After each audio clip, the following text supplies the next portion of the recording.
for people to Europe to stay warm. You can reach a place in your society where the people in charge and their lapdogs in the media become so completely disconnected from the concerns of actual people, become so totally uninterested in the lives of citizens, that the society becomes very volatile, and we are fast approaching that point. So we could fix this problem. The solution to this catastrophe is very straightforward. End the war in Ukraine. Reestablish energy flows into Europe and save the global economy, including ours. Is Joe Biden doing that? Are other reckless Western leaders like Boris Johnson doing that? No, they're doing the opposite. They're sending billions more from their dying economies to Ukrainian oligarchs, and for no good reason. The UK has committed $2.8 billion to Ukraine in a country where 70% of pubs may close because they can't afford electricity. This is a government that's preparing for power outages in the middle of winter.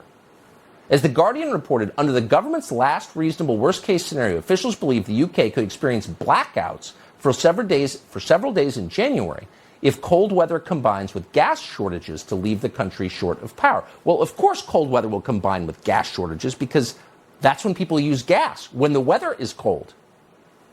Wake up, geniuses.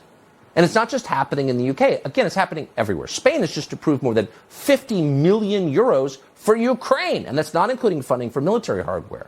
In other news, Spain's Congress just implemented temperature controls on commercial buildings.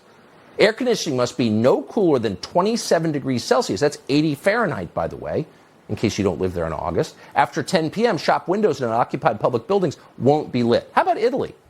Well, Italy has allocated more than 600 million euros for Ukrainian refugees. And yet, at the same time, air conditioning in Italian schools and public buildings has already been restricted in what the government labeled Operation Thermostat. That began in May.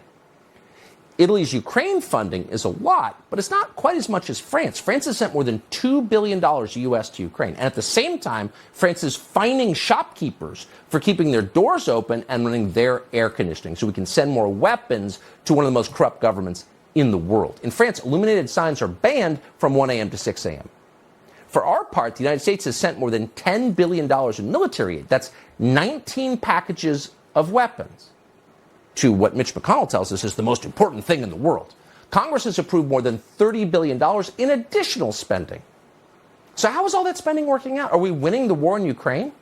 Have we bankrupted Vladimir Putin like Joe Biden claimed we would? The ruble just hit a 7-year high against the U.S. dollar in June. Take a look at this chart comparing the Russian ruble against the euro. Russia's doing well. Europe is not doing well at all. Now Joe Biden is calling for an unconditional surrender from Vladimir Putin. Here's the weird thing. By any actual reality-based measure, Vladimir Putin is not losing the war in Ukraine. He is winning the war in Ukraine. And Joe Biden looks at that and says, we won't stop until you proffer an unconditional surrender. This isn't bad policy. This is nuts. It makes no sense. In fact, it only makes sense if the goal is to completely destroy the West in order to make way for Chinese global dominance. What would be the other explanation for this behavior?